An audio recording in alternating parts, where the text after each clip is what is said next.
ओम नमः शिवाय।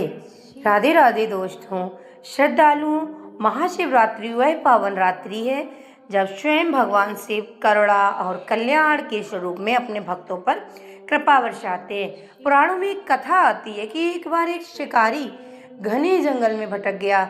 भूख और भय से व्याकुल होकर वह एक बेल के वृक्ष पर चढ़ गया। उस वृक्ष के नीचे एक शिवलिंग स्थापित था।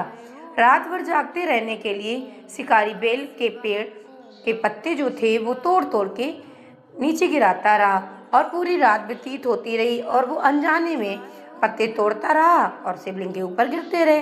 वे पत्ते शिवलिंग पर चढ़ते गए।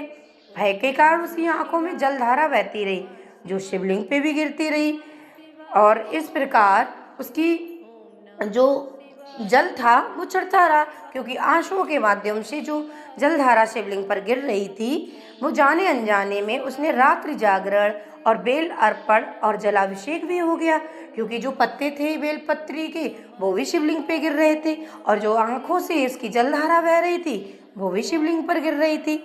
तो जलाभिषेक भी हो गया और रात्रि जागरण भी हो गया। प्रातः होते ही भगवान शिव प्रकट हुए और बोले, बस तुमने अनजाने में भी सच्ची श्रद्धा से मेरी पूजा की है। उस शिकारी के सभी पाप नष्ट हो गए और उसे मोक्ष की प्राप्ति हुई।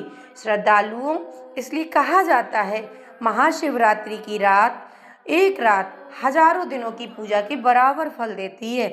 इस दिन व्रत, रात्रि जागरण और ओम नमः शिवाय का जाप जीवन के सारे कष्ट हर लेता है।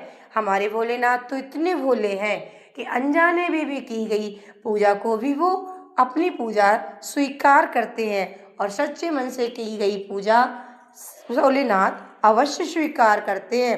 तो हम सभी को शिवरात्रि का व्रत पूजा अवश्य करनी चाहिए।